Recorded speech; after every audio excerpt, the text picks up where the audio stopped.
Je voudrais ouvrir notre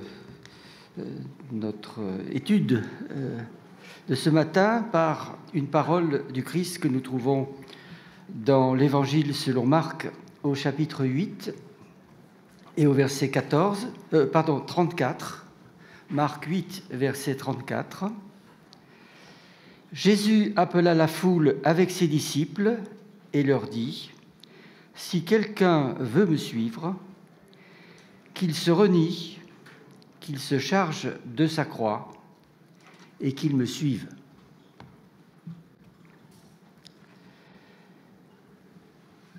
Je voudrais ouvrir notre réflexion en évoquant deux circonstances qui ont attiré mon attention. D'abord, il y a largement plus de 10 ou 15 ans, alors que j'étais encore en fonction dans les instances de l'Union d'Église à laquelle j'appartiens, nous étions en relation avec une mission, une association missionnaire qui envoyait des missionnaires en France, et nous cherchions avec eux à mettre en accord leurs projets, leurs visions avec les besoins des églises, les besoins de l'évangélisation tels que nous les percevions ici en France. Et un beau jour, un responsable nous a expliqué que pour parvenir à recruter de nouveaux candidats, il était devenu nécessaire de leur donner beaucoup plus d'initiative, d'autonomie. Autonomie dans le choix de leurs objectifs, autonomie dans la conduite de leur parcours. Alors bien sûr, il ne les lâchait pas comme ça dans la nature, sans suivi, sans aide, mais il devait leur laisser beaucoup plus de liberté. Il nous expliquait la concurrence entre les sociétés missionnaires est rude, et on ne parvient plus à recruter des candidats si on ne tient pas compte de cette situation. Les générations changent et il faut savoir s'adapter. Deuxième circonstance, beaucoup plus récente, celle-là, l'information est parue ces derniers mois que l'armée française peinait maintenant à recruter assez de candidats. Et l'une des raisons principales semble être les contraintes de la vie militaire. Les contraintes de la vie militaire. Alors, si maintenant les militaires eux-mêmes, ceux que l'apôtre Paul donnait en exemple à son jeune collaborateur Timothée, il n'est pas de soldat qui s'embarrasse de la vie s'il veut, il s'embarrasse des affaires de la vie s'il veut plaire à celui qui l'a enrôlé. Si même les militaires, alors où est-ce qu'on va ? Est-ce qu'il ne nous faudra pas, bon gré, mal gré, réviser à la baisse les exigences du service chrétien ? Il faudra faire une sérieuse, et peut-être on le fait déjà, sérieuse étude de marché pour voir si le produit offert, c'est-à-dire le service chrétien, si le produit offert correspond encore au profil du client, c'est-à-dire le candidat. Profil, par exemple, déterminé par le profil supposé de sa génération X, Y, Z, millénaire, etc. Alors, je ne suis pas un praticien, malgré la petite expérience que j'en ai, et la petite expérience que j'en ai me convainc qu'il faut des praticiens qui étudient les choses très sérieusement. Et je ne prétends pas balayer d'un revers de main les efforts sérieux, les efforts nécessaires qui sont entrepris pour organiser au mieux le service chrétien dans les églises, dans les missions, dans les œuvres. L'organisation du service, elle est partie intégrante du service lui-même, comme nous le rappellent les ennuyeux chapitres 23, 24, 25, 26, 27 du premier livre des Chroniques, que la liste de la Bible la liste de lecture de la Bible en 6 ans, nous a infligé il y a quelques jours, là, l'autre semaine. Et je crois qu'il vaut la peine de s'ennuyer copieusement 5 jours de suite à lire des listes de noms, si c'est pour comprendre à la fin que le service chrétien doit être bien organisé. On n'aura pas perdu son temps. Alors, mon propos, c'est plutôt de réfléchir à la perspective générale du service chrétien et de l'appel au service. Et le pari audacieux que je vous propose est le suivant, c'est que face aux difficultés de recrutement pour le service chrétien, il ne nous faut pas baisser les exigences, mais il nous faut au contraire les souligner, les assumer avec conviction, avec détermination et avec joie. Alors, ce n'est pas par goût du paradoxe que je vous soumets cette proposition, ou plutôt en admettant que j'ai peut-être un certain penchant pour le paradoxe. Là n'est pas la question. La question, c'est de savoir quel cas nous faisons des exigences de Jésus, ces exigences qui sont régulièrement, qui sont posées à l'égard de ceux qui veulent le suivre. Se renier, prendre sa croix, perdre sa vie. Alors pouvons-nous honnêtement laisser ces paroles qui sont clairement énoncées, plusieurs fois répétées, pouvons-nous les laisser dans une sorte d'arrière-plan indistinct qu'on n'ose pas trop regarder? Ou alors, est-ce que nous pouvons les accueillir avec confiance, les accueillir avec reconnaissance, comme la voix du bon berger qui donne sa vie pour ses brebis, qui prend soin de ses brebis, celui qui est tout le contraire d'un voleur, d'un brigand, qui ne vient que pour dérober et détruire. Alors avant de procéder un peu plus avant dans notre écoute des exigences posées par Jésus, nous pouvons nous demander si, dans quelle mesure ces exigences n'étaient pas liées à une situation particulière, à la situation particulière du ministère terrestre de Jésus, ce qui les rendrait alors moins contraignantes pour nous aujourd'hui. On peut en effet remarquer que ces exigences, on ne les trouve plus formulées de cette manière dans le reste du Nouveau Testament. Alors, est-ce qu'elles étaient limitées à des conditions particulières ? On peut noter, par exemple, que la formule « suivre Jésus », c'est une formule qui est caractéristique des évangiles et qu'elle correspond de manière tout à fait concrète à la condition, à l'époque, du disciple qui accompagne son maître pour pouvoir bénéficier de son enseignement. Et on peut donc... et elle ne se retrouve pas ailleurs dans le Nouveau Testament. Alors, il faut quand même être précis, quand même une fois dans l'Apocalypse, où elle décrit les 144 000 qui suivent l'agneau partout où il va. Apocalypse 14, verset 4. Mais la vision est une vision céleste qui se situe au-delà du parcours terrestre de ces rachetés de la terre, et ça paraît peut-être un peu risqué d'en faire une description de la condition du croyant sur la terre.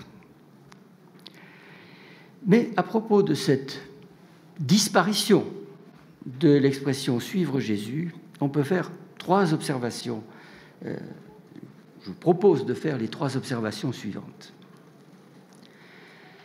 D'abord, dans les évangiles même, où cette expression est courante, on voit à la fin de l'évangile de Jean, Jésus l'employer après sa résurrection. Et en visant de manière tout à fait concrète le parcours ultérieur d'un de ses disciples. S'adressant à Pierre, Jésus lui dit « Suis-moi ». Jean 21, verset 19 et verset 22. Et cet appel est directement lié à l'annonce par Jésus du martyre de Pierre, l'évocation du martyre de Pierre. Jésus a dit à Pierre qu'un jour viendrait où on le mènerait où il ne veut pas aller. Et l'Évangile poursuit. Jésus parla ainsi pour indiquer par quelle mort Pierre allait glorifier Dieu. Et après cette parole, il dit « Suis-moi ». C'est donc non seulement durant les 3 années du ministère terrestre de Jésus que Pierre était appelé à suivre Jésus. Mais pas seulement dans ces 3 années, mais bien au-delà, jusqu'à sa mort, jusqu'à la mort de Pierre, et singulièrement par sa mort. L'emploi de cette expression par Jésus renvoie aux déclarations de dévouement de Pierre avant son reniement, au chapitre 13. « Seigneur, pourquoi ne puis-je pas te suivre maintenant ? Je donnerai ma vie pour toi. » Jésus venait de lui dire, « Là où je vais, tu ne peux pas me suivre maintenant, mais tu me suivras plus tard. » Pierre, appelé à suivre Jésus, comme tout disciple qui accompagne son maître, « Suivez-moi et je ferai de vous des pêcheurs d'hommes. » Pierre qui a suivi Jésus pendant les 3 années de son ministère terrestre, au moment où Jésus va mourir, à ce moment-là, il ne peut pas le suivre là où Jésus va, et là s'arrête, mais provisoirement, pour le moment, sa suivance de Jésus comme disciple. Mais l'appel se prolonge au-delà de l'apprentissage avec le Maître, et il est d'ailleurs renouvelé 2 fois. « Suis-moi, toi, suis-moi. » Et cet appel trouvera son accomplissement le plus emblématique dans la mort par laquelle Pierre glorifiera Dieu. C'est là que suivre Jésus trouvera son sens le plus abouti.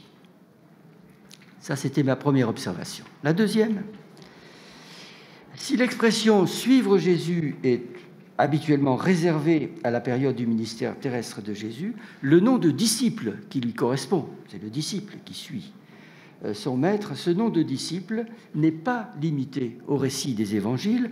On le retrouve communément employé dans le livre des Actes, où il désigne de la manière la plus large les croyants. 28 emplois de ce mot disciple dans le livre des Actes, auxquels on peut comparer les 37 emplois du mot dans l'évangile de Luc, qui correspond au livre des Actes.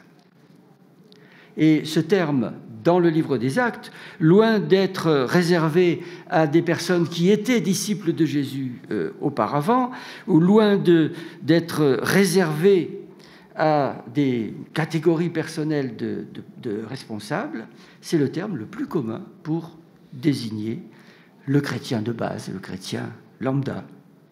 Être chrétien, c'est être disciple. Et d'ailleurs, on le voit avec l'apparition de cette appellation de chrétien mentionnée dans le livre des Actes, chapitre 11, verset 26, évoquant le moment où, pour la première fois, les disciples ont été appelés chrétiens. Chrétien égale disciple, disciple égale chrétien.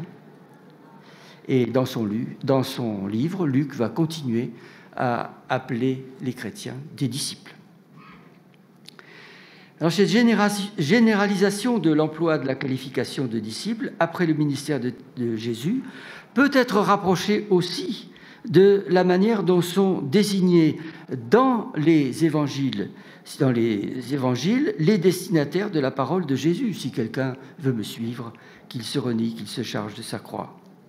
Selon l'évangile de Matthieu, Matthieu 16, verset 24, Jésus le dit à ses disciples. Alors, est-ce que cela serait restreint au cercle des disciples qui accompagnaient Jésus? Selon Marc 8, verset 34, Jésus appelle la foule et les disciples. Et dans l'évangile selon Luc, chapitre 9, verset 23, Jésus dit à tous, à tous, si quelqu'un veut me suivre. Cette audience plus large, à tous, elle est d'autant plus marquée qu'elle fait suite dans l'Évangile selon Luc à des propos qui ont été échangés entre Jésus et ses disciples alors que Jésus était à l'écart. Jésus interroge ses disciples. « Que dit-on de moi ? Qui suis-je » Et puis il recommande à ses disciples de ne dire à personne qu'il est le Christ. Donc on est bien dans un cercle restreint. Et il ajoute que le Fils de l'homme va souffrir, qu'il va être mis à mort et ressuscité. Toujours dans le cercle restreint. Puis Jésus dit à tous, si quelqu'un veut me suivre. Les engagements du disciple sont donc exposés à tous. Comme par la suite, tous les chrétiens seront appelés des disciples. On ne peut donc pas considérer ces exigences comme temporaires, comme limitées à quelques-uns. Et puis ma troisième observation, c'est que si l'expression « suivre Jésus » ne se trouve pas dans les épîtres, dit d'ailleurs le terme « disciple » au-delà du livre des Actes, une autre formulation, celle-là est caractéristique de Paul, peut être considérée comme prenant le relais de l'expression « suivre Jésus ». C'est la formule de l'imitation, du modèle, de l'exemple. Ce thème de l'imitation, il se conjugue, décline à tous les niveaux, en fait. D'abord, le Christ, Dieu, comme référence ultime, comme exemple ultime. Et puis ensuite, Paul, et c'est lui qui est le plus souvent cité comme exemple, aux Corinthiens, chapitre 4, première épître, chapitre 4, verset 16, chapitre 11, verset 1, aux Philippiens, chapitre 3, verset 17, aux Thessaloniciens, première épître, chapitre 1, verset 16, et puis ensuite, donc, Dieu, le Christ, Paul, et ensuite les collaborateurs de Paul. Paul écrit à Timothée, « Sois un exemple », 1 Timothée 4, verset 12, et puis ça s'étend aux chrétiens eux-mêmes. Les Thessaloniciens qui ont suivi l'exemple des églises de Judée, 1 Thessaloniciens chapitre 2, verset 14, les Thessaloniciens étaient eux-mêmes, ou sont devenus eux-mêmes un exemple pour les croyants de Macédoine et d'Achaïe, chapitre 1, verset 7. Alors on peut être un peu surpris de voir Paul se proposer majoritairement comme exemple, comme modèle. Mais nous savons bien que ce n'est absolument pas pour prendre la place du Christ, Christ qui reste toujours le modèle de référence. Et par deux fois, Paul précise « Suivez mon exemple comme moi-même je suis l'exemple du Christ ».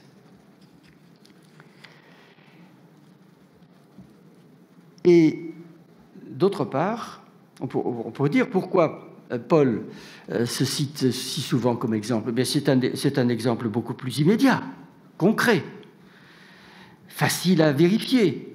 Et puis, pour Paul, c'est plus exigeant. Il se doit d'être un exemple crédible du Christ qui est l'exemple suprême. Ainsi, comme reprise de la suite, thème de la suite, suivre Jésus, le thème de l'imitation se révèle au moins aussi exigeant, sinon plus. Il ne s'agit pas seulement d'accompagner Jésus, il s'agit de lui ressembler. Donc les trois observations que nous venons de faire à propos de l'expression « suivre Jésus », son absence, son prolongement au-delà des évangiles, confirment ce qui, de toute façon, pourrait être difficilement contestable. Les exigences posées par Jésus ne se limitent pas à ceux qui étaient appelés à le suivre durant son ministère terrestre. Elles nous concernent tous aujourd'hui, au premier chef ceux qui sont engagés dans le service chrétien, et aussi tous les chrétiens, disciples du Christ. Alors comme ces exigences de Jésus sont redoutables, peut-être même à la limite inacceptables, se renier,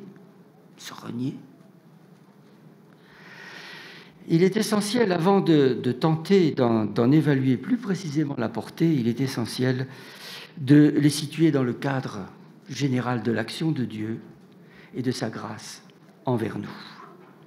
Et je vais faire maintenant un certain nombre d'observations à cet égard. Premièrement, mesurons bien que tout ce qui peut nous être demandé nous est d'abord et toujours donné. La croix, supplice affreux, instrument de torture, mais la croix, Jésus l'a portée. Il en a subi le supplice jusqu'à la mort par amour pour nous. Se renier. Il n'est jamais dit que Jésus se soit renié. Au contraire, il dit qu'il ne peut pas se renier lui-même, dit Paul. Et c'est une garantie très précieuse pour nous. Jésus ne se renie pas. Mais dans son épître aux Philippiens, l'apôtre Paul emploie ce verbe très fort qui a suscité tant de commentaires plus ou moins pertinents, disant « Jésus s'est dépouillé, il s'est vidé, il s'est quasiment anéanti en prenant la condition de serviteur. » Nous sommes d'abord, nous serons toujours dans la foi bénéficiaires du don immense, incommensurable, ineffable du Fils. Ce don qui est notre pardon, qui est notre salut, qui est notre joie, notre vie. Et quant à Paul qui demande à ses lecteurs, et donc aussi à nous-mêmes, de suivre son exemple, eh bien Paul lui aussi nous est donné. D'une autre façon que le Christ, bien sûr. Paul n'est pas mort pour nous. Mais tout le service que Paul a accompli, évangélisation, affermissement des croyants, synthèse théologique, formation de collaborateurs, rédaction de lettres, souffrance endurée, tout cela, c'est à nous. C'est à nous. Comme il le suggère lui-même, il le souligne lui-même, tout est à vous. Paul, Apollos, Céphas, le monde, la vie, la mort, le présent, l'avenir, tout est à vous. Quoi qu'il nous soit demandé, ce ne sera jamais autant que ce qui nous est donné. Deuxième observation, ce qui nous est demandé est de la même nature que ce qui nous est donné. L'expression « porter sa croix » le fait bien entendre, la croix. Et le thème de l'exemple, de l'imitation, suivre le Christ, l'implique aussi. Donc, il y a une étroite communauté de nature entre ce qui nous est demandé et ce qui nous est donné. Et ainsi, la répugnance que nous pouvons éprouver vis-à-vis de ce qui nous est demandé, une répugnance instinctive, une répugnance naturelle ou une répugnance fortement induite culturellement, cette répugnance se trouve mise en regard de la gratitude, du bonheur, de la beauté, de la douceur, de la plénitude reçue par la croix et par le don du Fils, Comment ce qui nous est demandé pourrait-il être abusif, pervers, toxique, alors que précisément,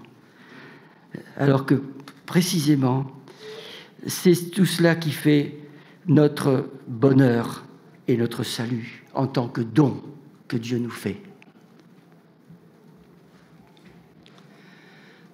Troisièmement, celui qui pose les exigences, prendre sa croix, se renier, c'est précisément celui qui les a accomplies lui-même. Et bien au-delà de ce qu'il demande. Ce n'est pas de l'extérieur un petit chef qui se prend pour un grand chef et qui vient nous dire « Prends ta croix, renie-toi ». Dans le Nouveau Testament, comme nous l'avons observé, ces injonctions ne se trouvent que dans la bouche de Jésus lui-même. C'est celui qui est mort sur la croix, celui-là seul, qui nous dit « Prends ta croix ». Et pour l'expression « se renier », j'ai déjà fait remarquer qu'il n'est jamais dit que Jésus se soit renié lui-même, mais il ne faudrait pas en conclure qu'il ait fait moins que ce qu'il demande. Car en prenant la condition humaine, lui le Fils de Dieu, en assumant la condition de coupable, lui le juste, il a fait infiniment plus que ce que peut représenter pour nous l'expression « se renier ». Et à un degré moindre, lorsque la référence de l'imitation, c'est un être humain comme Paul, le principe même de l'imitation implique qu'on ne demande pas aux autres ce qu'on ne fait pas soi-même.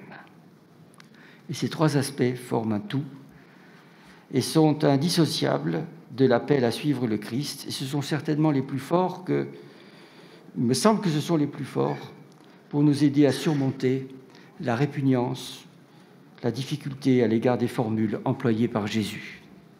Je ne vois pas de raison plus forte à vous proposer.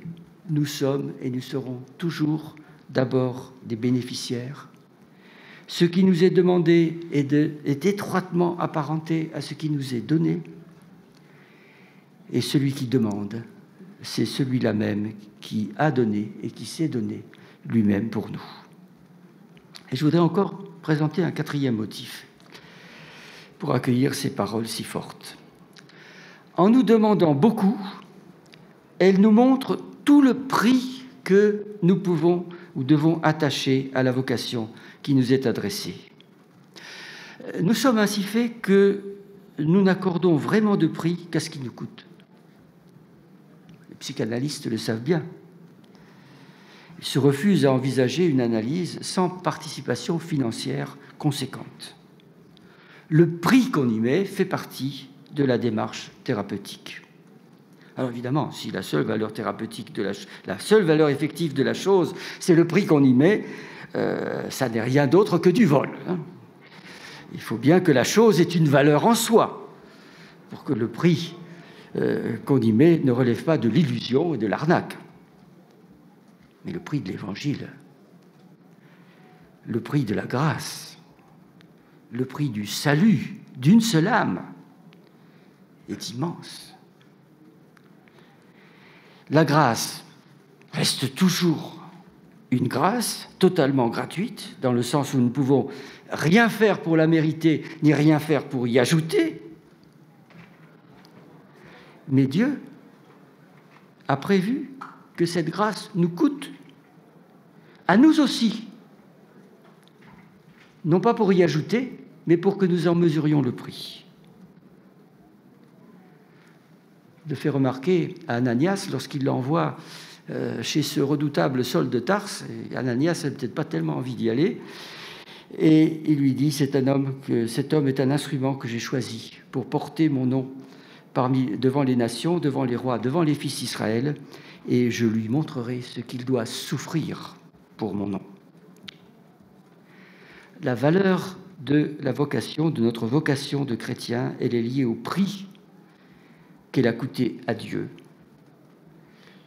Et aussi, par conséquence, par imitation, par communion avec le Christ, elle est liée aussi au prix qu'elle nous coûte. Et tenter, vouloir un rabais pour nous sur le prix, c'est la dévaluer. En accepter le prix élevé, c'est reconnaître toute sa valeur, c'est lui reconnaître toute sa valeur. Et quelle belle occasion de donner toute sa valeur à la vocation de chrétien. Alors il faut maintenant que... Ça va. Il faut maintenant que je tente de préciser un peu le sens des expressions, et c'est surtout prendre sa croix, se renier, qui appelle de la manière la plus pressante quelques précisions. Mais je vais commencer par le thème de l'imitation, qui, dans les exhortations apostoliques, comme on l'a vu, correspond au thème « Suivre Jésus dans les évangiles ». Pour entrer dans le concret, j'ai repris dans les Épîtres les passages où Paul exhorte à suivre son exemple. Plus rarement celui du Christ aussi, ou Dieu lui-même. Et j'ai pris ces passages pour tenter de voir dans le contexte à quoi Paul exhortait concrètement ses lecteurs. Et là, j'ai été vraiment surpris. Presque toujours, il s'agit d'instructions de base. Deuxième épître aux Thessaloniciens, chapitre 3, versets 7 et verset 9. Il ne faut pas vivre dans l'oisiveté, il faut travailler. Bien. Il faut avoir un métier. 1 Corinthiens, chapitre 4, verset 16. Il faut recevoir les instructions morales qui sont transmises par Timothée. 1 Corinthiens chapitre 11, verset 1, il faut respecter les instructions données par Paul sur la bienséance dans les rencontres de l'Église. Philippiens chapitre 3, verset 17, il ne faut pas suivre le mauvais exemple de ceux qui se laissent guider par leur sens, par leur ventre, dit Paul. Éphésiens chapitre 5, verset 1, imiter Dieu, vivre dans l'amour comme le Christ, bien c'est s'éloigner de la débauche. On retrouve ce qui nous a été dit tout à l'heure, à partir de l'Épître aux Hébreux, c'est s'éloigner de la débauche, de la cupidité, pas de propos grossiers, pas de plaisanteries douteuses. On n'est vraiment pas dans le sublime, dans l'extraordinaire. Alors l'exemple fourni à l'appui de ces exhortations, l'exemple est très fort, très parlant. Paul, par exemple, qui, même en annonçant l'Évangile, a continué à gagner sa vie. L'Épître aux Thessaloniciens. Ou Paul qui a renoncé à tout pour gagner le Christ. Mais ce qui est demandé apparaît concrètement, qui est demandé concrètement pour suivre ces exemples, apparaît quand même des plus élémentaires. Et si je peux paraphraser en exagérant un peu, je pense que vous pardonnerez cette exagération, ne soyez pas trop moche. Imitez-moi, imitez le Christ. Alors c'est vrai, je grossis le trait. Dans d'autres cas, il s'agit de supporter l'opposition, la persécution, comme les Thessaloniciens, qui ont reçu la parole avec joie au milieu des tribulations. Et c'est aussi le modèle du Christ faussement accusé que Pierre offre à ses lecteurs pour les encourager.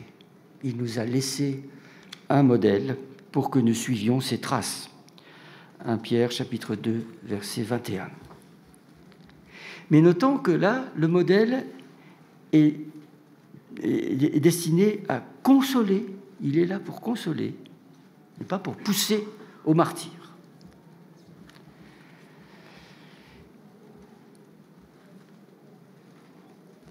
L'écart considérable entre le modèle et ce qui est concrètement demandé n'est pas là non plus, quand on lit les lettres, on le voit clairement, il n'est pas là pour écraser ou pour fixer un objectif inatteignable, mais plutôt tout simplement pour encourager des chrétiens basiques au niveau où ils sont, en leur faisant comprendre qu'en se conduisant un peu mieux quand même, ils ressembleraient davantage au Christ.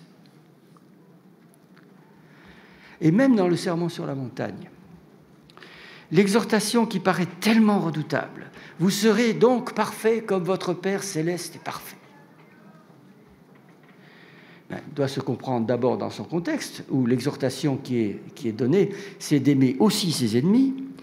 Et puis, la phrase est formulée au futur, un futur que l'on peut très bien comprendre comme un futur d'injonction, vous devez être parfait, mais qu'on pourrait aussi très bien comprendre comme un indicatif.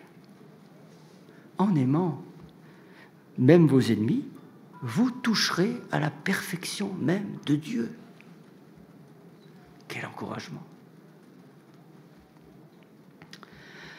Alors venons-en à l'expression « porter sa croix ».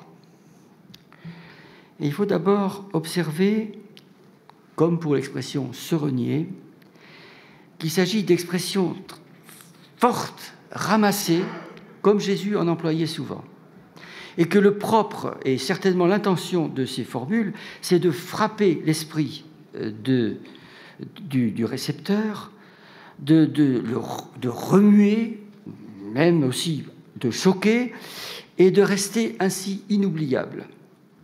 Elles vont continuer à faire leur chemin dans la pensée de celui qui les a entendues, parce qu'elles ne cesseront pas de l'interroger. Penser pouvoir ou devoir les traduire en formules plus explicites, c'est certainement illusoire, voire même contraire à leur intention et à leur portée réelle. Et d'ailleurs, j'observe que même les traductions à équivalence formelle ne s'y sont pas risquées, heureusement. Mais cela ne nous dispense pas, évidemment, de réfléchir, de s'intéresser aux conséquences pratiques, puisqu'il s'agit de choses qui nous sont demandées. L'expression « prendre sa croix », dans les termes mêmes, renvoie au supplice qui a été subi par le Christ. Les trois mentions parallèles que l'on a dans les évangiles synoptiques, Matthieu 16, Marc 8, Luc 9, ces trois mentions suivent toutes immédiatement la première annonce de la passion du Christ. Même si la croix n'est pas mentionnée dans ces annonces, il y a un lien qui est indéniable. Pour suivre Jésus, il faut le suivre jusque-là, jusqu'à la croix. Il y a cependant deux différences ou deux particularités. Jésus parle de prendre la croix. Il parle de porter la croix. Il ne dit pas d'être crucifié. C'est-à-dire que Jésus parle du chemin vers le supplice et non du supplice lui-même, même si porter sa croix, c'est déjà un élément constitutif du supplice, une épreuve honteuse et une épreuve pénible, douloureuse. Et deuxième remarque, Jésus ne dit pas prendre la croix ou prendre ma croix, mais il dit qu'il prenne sa croix. Et toujours avec ce même possessif, non seulement dans les trois passages synoptiques, mais dans deux autres passages où on retrouve l'expression « prendre sa croix ». À la différence d'ailleurs de cet écrit qu'on appelle de manière un peu impropre l'évangile de Thomas, et qui est en fait une collection de paroles qui sont prêtées à Jésus, certaines probablement pas très authentiques, mais cette expression « prendre la croix » est reprise dans l'une de ces paroles, c'est le Logion 55, elle est reprise dans ces paroles, mais sans le possessif. Celui qui ne porte pas la croix, comme je l'ai fait, est indigne de moi. Dans la parole de Jésus, sa croix, Jésus dit prendre sa croix, et avec ce possessif, ça suggère une diversité de situations, de conditions à la suite du Christ, dans la conformité à son exemple. Et cette ouverture à des parcours de vie différents se trouve confirmée par le fait que l'invitation et l'exigence s'adressent à tous les disciples du Christ, non pas seulement à quelques-uns. Suivre Jésus, prendre sa croix, se renier ne concerne pas seulement un cercle restreint ou des situations exceptionnelles. Et c'est précisément la nature d'une formule comme celle-là d'avoir une très large portée. Elle peut, évidemment, aller jusqu'au martyre, jusqu'à la croix, jusqu'à la mort. Jésus parle de perdre sa vie à cause de lui. Mais je ne vois pas pour quelle raison nous devrions en exclure les épreuves de la vie, même lorsque celles-ci ne sont pas causées par notre engagement pour le Christ. Ce qui paraît déterminant, c'est le choix délibéré d'assumer ces difficultés, ces souffrances, quelles qu'elles soient, de les assumer à la suite du Christ, comme la croix qui nous est donnée à chacun.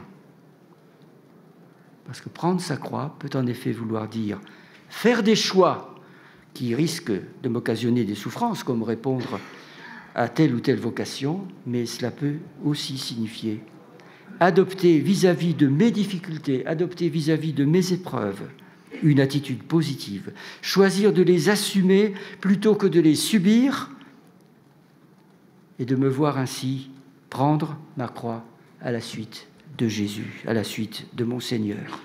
Et ainsi cette exigence ne devient-elle pas une bienfaisante, une extraordinaire source de force et de consolation.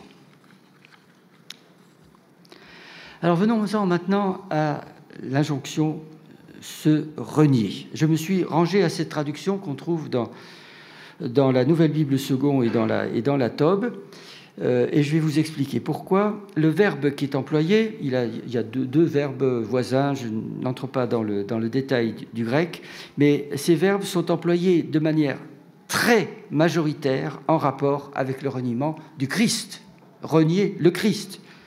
Reniement de Pierre dans les évangiles, ou la parole de Jésus, si quelqu'un me renie devant les hommes, et puis aussi renier le Christ, renier la foi dans les épîtres. Et dans quelques rares emplois où le verbe porte un sens beaucoup moins lourd, le contexte est beaucoup moins chargé de sens, mais il signifie tout simplement nier, mais ça reste net. C'est non. La particularité de l'emploi ici, c'est qu'il porte sur la personne elle-même. Il est réfléchi. Et on a ici affaire à une expression qui est donc surprenante, radicale. Que suggère-t-elle dans le contexte où elle est employée ? Dans la séquence commune aux trois synoptiques, la seule d'ailleurs où on la trouve, elle est moins fréquente que porter sa croix, elle est toujours accompagnée de prendre sa croix, toujours suivie de l'adage « Qui veut sauver sa vie, la perdra, mais qui la perdra à cause de moi, la retrouvera ». Le contexte suggère donc un sacrifice qui peut aller jusqu'à perdre sa vie. Mais alors pourquoi se renier ? Il nous est facile de comprendre pourquoi cette formulation nous heurte autant dans l'environnement individualiste qui est le nôtre, renforcé par les incitations, par les injonctions à nous découvrir nous-mêmes, à nous réaliser nous-mêmes, à prendre soin de nous-mêmes. Ça apparaît comme une désastreuse aberration. Dans ce qu'on peut imaginer de l'univers mental des auditeurs de Jésus et du Nouveau Testament, les gens sont certainement beaucoup moins inquiets ou préoccupés de leur identité personnelle. Et alors, quel peut être pour eux l'impact de la formule ? Il me semble qu'on peut en voir l'effet chez un homme comme Paul, Philippiens chapitre 3, verset 3. Voici ce qu'il dit.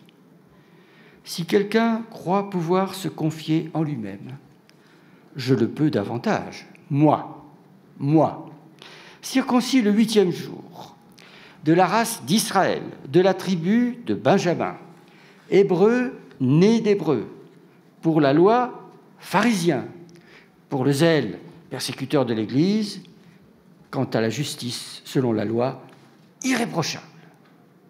Alors là, on voit tout le poids de l'identité collective, l'appartenance à un peuple, à un parti religieux, la conformité à des règles. Voilà quelqu'un qui ne s'inquiète absolument pas de son identité personnelle.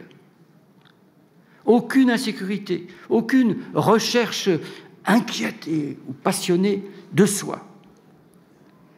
Et pourtant, la parole « se renier » le rejoint dans toute sa force. Et elle est certainement tout aussi provocante pour nous que pour l'individualiste revendicatif ou inquiet que nous sommes devenus aujourd'hui. Et voyez avec quelle vigueur l'apôtre Paul le dit. Tout ce qui était pour moi des gains, je les ai considérés comme une perte à cause de Christ, et je considère tout cela comme des ordures afin de gagner Christ. Voilà ce que signifie pour Paul se renier. Il ne nie pas son identité, mais il la met très nettement à l'arrière-plan pour la recherche ardente de l'identité en Christ, une identité qu'il a reçue, mais qu'il ne cesse de chercher avec persévérance et avec ardeur. Ce que nous constatons ici de l'identité de Paul, si marquée par le collectif, ne peut-il pas tout autant valoir pour une identité hantée par l'individuel? Alors pourquoi un langage si fort? Se renier? On peut y voir deux raisons. D'abord la formule « comme prendre sa croix », ou plus clairement encore perdre sa vie, pointe vers le maximum, le don de sa propre vie. Et puis deuxièmement, comme elle a une portée globale, elle s'applique à bien d'autres situations qui sont beaucoup moins extrêmes. Sa formulation peut prendre en compte notre répugnance à assumer des décisions ou des pertes qui sont beaucoup moins sérieuses. Beaucoup moins sérieuses. Et c'est étonnant et sidérant, comme de petits renoncements peuvent nous apparaître comme une véritable atteinte à notre personne, comme si on nous arrachait les tripes, comme si on nous demandait de n'être plus nous-mêmes. La force de la formulation, se renier, est là pour nous aider à surmonter la force de nos répugnances et peut-être bien aussi la force de notre égoïsme. Concluons. Le pari que je vous ai proposé est-il tenable? Ben, c'est à vous de le dire. Et surtout, c'est au fait de le confirmer. Il est certain que des injonctions si fortes, que Jésus a présentées comme les conditions nécessaires pour être son disciple, pour ne pas être indigne de lui, ces injonctions ne peuvent être considérées comme de simples options, ou comme de ces conditions restrictives supplémentaires que l'on trouve écrites en tout petit au bas des contrats. Le lecteur de l'Évangile ne peut pas feindre l'ignorance. Ah tiens, je n'avais pas vu, C'était écrit si petit, c'était si bien caché. Je me suis fait piéger. Non, c'est écrit au centre, en gros, en gras. Et nous sommes là, en fait, au cœur de l'Évangile, avec la croix, qui est au cœur de notre foi. C'est toute notre théologie qui est ici en cause. Théologie de la santé, de la prospérité, théologie du développement personnel ou théologie de la croix. De la croix et de la résurrection. De la croix et de la couronne. Et c'est sur ce dernier terme que je voudrais terminer. La couronne, c'est-à-dire la médaille. Parce que s'il y a des exigences que nous pouvons être tentés d'oublier, il y a aussi des récompenses que nous ne devons pas oublier. C'est dans le cadre de l'image sportive qui est déployée par Paul pour décrire son service et plus généralement aussi la vie du chrétien. C'est dans le cadre de cette image sportive que Paul et d'autres d'ailleurs, Pierre, Jacques, l'Apocalypse, parlent de couronne. Les vainqueurs de compétitions sportives, et notamment les grandes compétitions sportives comme celle d'Olympie ou de Corinthe, et d'ailleurs à l'époque la compétition de Corinthe était plus suivie encore que celle d'Olympie, ces vainqueurs recevaient une couronne de laurier à Olympie, couronne de pin, de rameaux de pin semble-t-il à Corinthe, ou peut-être même de branches de céleri. Sont les ancêtres de nos médailles olympiques. Cette médaille, elle est vue comme la récompense ultime du serviteur, du croyant, à la fin de la course. Et le croyant est exhorté à concourir pour la recevoir. J'ai combattu le bon combat, dit Paul, j'ai achevé la course, j'ai gardé la foi. La médaille de justice m'est réservée. Le Seigneur, le juge arbitre, me la donnera à moi et à tous ceux qui auront aimé son avènement. La médaille. Il nous paraît peut-être puéril ou même peut-être indécent de parler de récompense. Et pourtant, c'est bien là le langage que ne craignent pas de tenir les apôtres. Serions-nous à ce point dévoués? Serions-nous à ce point désintéressés pour que les récompenses futures nous apparaissent hors de propos?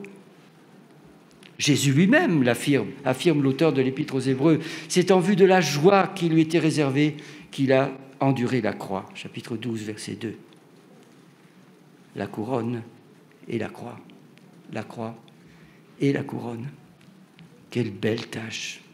Tâche intellectuelle, peut-être surtout tâche existentielle, de nous trouver avec les exhortations de Jésus au cœur même de notre foi, là où se rencontrent dans notre vie la croix, la grâce, la résurrection.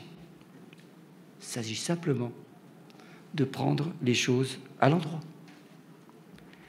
de ne pas voir la croix, celle du Christ et la nôtre, comme un accident, comme une malheureuse exception, une injustice, une défaite, mais d'y voir la source inépuisable de la grâce, du pardon, de la vie.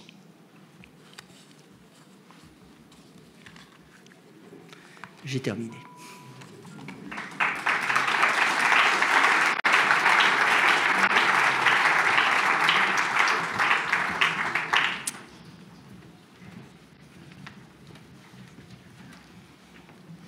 Merci beaucoup, Émile, pour ce défi qui nous est lancé à nouveau ce matin, à chacun. Et voilà, je ne vais pas en dire plus, je pense qu'on a déjà bien reçu.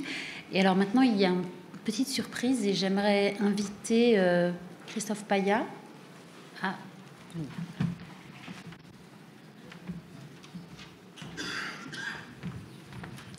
Merci beaucoup, Anne. Émile, est-ce que je peux te demander de revenir sur l'estrade un instant? Je suis chargé d'une mission. C'est pour le deuxième épisode. Je suis chargé d'une mission, Émile, que j'ai accomplie avec beaucoup de joie, avec beaucoup de plaisir et de bonheur. Cher Émile, cher collègue dans le service chrétien, j'ai été chargé de cette mission qui est de t'offrir un petit cadeau pour te dire la reconnaissance de nous tous, au nom du Centre évangélique, au nom de son président, au nom du conseil d'administration, des partenaires, des exposants d'hier et d'aujourd'hui. Émile, nous voulons te dire notre reconnaissance. J'ai pensé à trois éléments en particulier pour lesquels je pense que nous sommes nous ressentons tous cette reconnaissance. Le premier, c'est ton rôle historique dans le Centre évangélique. Tu en as été le président pendant plusieurs années. Pas très longtemps. Pas très longtemps, mais bon. Quelques années, mais tu y as joué un rôle au-delà de cette présidence. Ton rôle aussi d'unité. Tu as, je trouve, par ton positionnement, par ta capacité aussi à te concentrer sur ce que tu as dit en conclusion, c'est-à-dire ce cœur de notre foi, hein, ce noyau fondamental de l'Évangile. Tu as contribué à l'unité de notre protestantisme évangélique. Et puis, par ton enseignement biblique et théologique, bien entendu, également, qui a contribué à la croissance, à l'édification de nos églises évangéliques et à la formation de leurs responsables et de leurs pasteurs. Et donc voilà ce petit signe de notre reconnaissance collective et de notre amitié fraternelle, Émile. Merci Christophe. Merci. Et merci à vous tous.